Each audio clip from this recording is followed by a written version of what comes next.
चला तर मुलांनो, आज आपल्या परिसर अभ्यासमधील 8वा घटक बघूया, आपली पाण्याची गरज. आता नेहमी असं होतं का बघा, कधी कधी आपल्या डोळ्यातून अश्रू वाहतात. अश्रू म्हणजे पाणी वाहतं. आणि कधी कधी चिंचेचे बुटुक पाहिले की तोंडाला पाणी सुटते. सर्दी झाली की नाकातून पाणी गळू लागते. जखम झाली की रक्त येतं.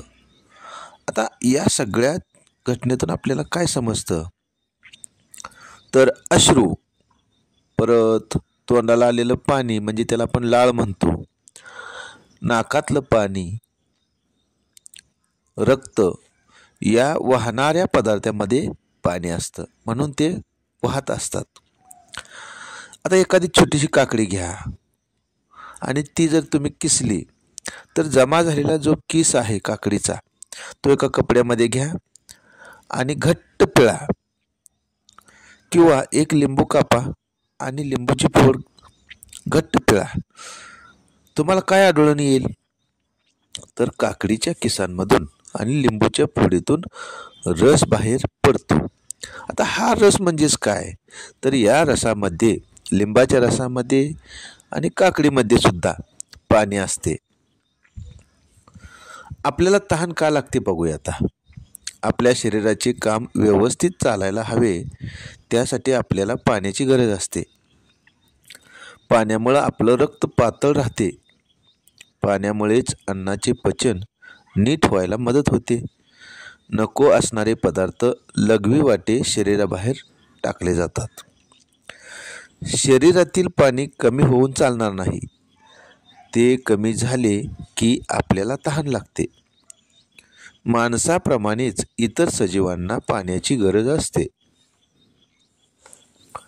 आता नदीकाठी पाणी पिणारे प्राणी कोणते, तर नदीकाठी गाई, म्हैस, शेळ्या, मेंढ्या, विविध प्रकारचे पक्षी, हे प्राणी पक्षी पाणी पिऊन जात असतात. हे चित्र पहा, तुमच्या समोर आहे. पाण्यात कोण डुंबत आहे, डुंबत आहे म्हणजे पोहण्याचा आनंद घेत आहे. बघा, तर मुलं डुंबत आहात, पोहत आहेत. एक माणूस आपल्या गायीला पाण्यामध्ये धुवत आहे.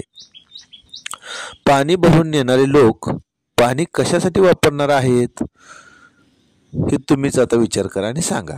जे आपले गरजा आहेत पाण्याच्या, त्या आपण सकाळी उठल्यापासून अगदी बाथरूमला जाणे, आंघोळ करणे, ब्रश करणे, स्वयंपाक करणे, मम्मीचं कपडे धुणे, भांडी धुणे, फरशी पुसणे, याशिवाय आपल्याला पिण्यासाठी लागतं. अशा अनेक कारणासाठी आपण पाण्याचा वापर करत असतो. आता या चित्रामध्ये जर आपण नीट बघितलं तर ह्या एकाच ठिकाणी त्या गावातील अनेक लोक येतात. बघा, पाण्याचा वापर कोण कपडे धुण्यासाठी येत आहे, कोण पिण्याचं पाणी घेऊन जाते, कोण वापरायला पाणी घेऊन जात आहे, जनावरं पाणी प्यायला आलेले आहेत, मुलं आंघोळ करायला आलेले आहेत. असं गावाजवळ एखादं सार्वजनिक पाण्याचं जे ठिकाण असतं, जिथं सगळेजण त्या पाण्याचा वापर करतात, त्या ठिकाणाला पाणवठा म्हणतात. मग या तळ्यावर किंवा नदीकाठी गावातल्या गायी, म्हशी, शेळ्या पाणी पिण्यासाठी येतात. पाणवठ्याच्या जवळ गवत आणि इतर झुडपे वाढलेली दिसतात. जनावरे पाण्यात डुंबत असतात. टिटवी, खंड्या, बगळे असे काही पक्षीही दिसतात. आणि गावचे लोक पाणवठ्यावर कपडे धुतात, घरी वापरण्यासाठी पाणी भरून नेतात. आता या पाणवठ्यातील पाणी स्वच्छ राहावं, ह्याची जबाबदारी, ह्याची काळजी आपल्याला मात्र घ्यायची आहे. आता हे काय प्राणी बघा बरं, मुंगी, मधमाशी, हा खेकडा, विंचू, ह्या प्राण्यांना सुद्धा पाण्याची गरज असते. जसं आपण जे पाळीव प्राणी पाळतो, मांजर, कुत्रा, गाय, बैल, घोडा, म्हैस, त्यांना आपण पाण्याची सोय आठवणीनं करतो. त्यांना तहान लागते हे आपल्या लक्षात येतात. पण या परिसरामध्ये आपल्या सभोवती असे इतर हजारो प्राणी असतात की त्यांनाही तहान लागते, हे आपल्याला लक्षात यायला पाहिजे बरं का. आता जंगली प्राणी पाहण्यासाठी जंगलातील पाणवठ्यापाशीच का जावं लागतं, ह्याचं उत्तर मात्र तुम्ही द्यायचं आहे. जंगली प्राण्यांना पाण्याची गरज असते. तहान लागली की ते पाणवठ्यावर येतात, म्हणून त्यांना पाहण्यासाठी लोक पाणवठ्याजवळ जातात. आता या चित्रामध्ये बघा, पाण्याचे महत्त्व सांगितलेले आहे. मुलगा आंघोळ करत आहे, पण त्यानं नळ तसाच सुरू ठेवला आहे आणि किती बादल्या तो आंघोळ करतोय हो का त्याच्या काही लक्षात येत नाही. पाणी पिण्यासाठी वापरतात, पाणी स्वयंपाकासाठी वापरतात. शिवाय शेती आणि कारखानदारी यांच्यासाठी सुद्धा माणसाला पाणी लागते. आपल्या जीवनात पाण्याला खूप महत्त्व आहे. तसंच या दोन कुंडीतील झाडाकडे पाहिल्यानंतर आपल्या असं लक्षात येतं की दोन कुंडीमध्ये रोपं जर लावली, 5 दिवस आपण त्याचं निरीक्षण करायचं. 1 नंबरच्या कुंडीला दररोज थोडं थोडं थोडं पाणी घातलेलं आहे आणि 2 नंबरच्या कुंडीला मात्र पाणी घातलेलं नाही. 5 दिवसानंतर असं लक्षात येतं तर 1 नंबरची जी कुंडी आहे तिच्यामधील जे रोप आहे ते टवटवीत आणि ताजं आहे, तर 2 नंबरच्या कुंडीतील रोप हे कोमेजलेलं आहे, सुकलेलं आहे. याचाच अर्थ आपल्याप्रमाणेच सजीवांप्रमाणेच वनस्पतींना सुद्धा पाण्याची गरज असते. आपण घरी कुंड्यांमधील रोपांना पाणी देतो, शेतातील पिकांना शेतकरी पाणी देतात. पाणी मिळाले नाही तर रोपं जगतील का?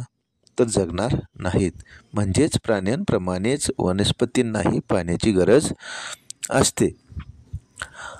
आता तुम्हाला थोडासा विचार करावा लागणार आहे. तुम्ही सांगा बरं उत्तर याचं. जंगलात उगवणाऱ्या वनस्पतींना पाण्याची गरज असते, मग त्यांना हे पाणी कुठून मिळत असेल? तर पावसाचं पाणी जमिनीत मुरतं आणि वनस्पतीची मुळे खोलवर पसरतात. जमिनीत मुरलेलं पाणी वनस्पतीची मुळे शोषून घेतात आणि जंगलामध्ये वनस्पतींची वाढ होत असते.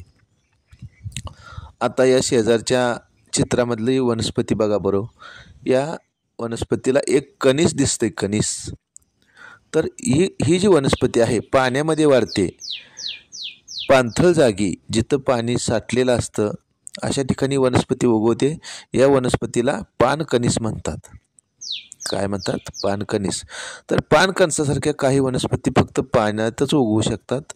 जमिनीवर वाढण्याचा कितीही प्रयत्न केला तर त्या जमिनीवर जगू शकत नाहीत. यासारख्याच कमळ, सिंगाडा आणि जलपर्णी या पाण्यातच वाढणाऱ्या वनस्पती आहेत. पाणवठ्यातील पाणी खराब होऊ नये यासाठी सर्वांनी काळजी घ्यावी, ती प्रत्येकाची जबाबदारी आहे.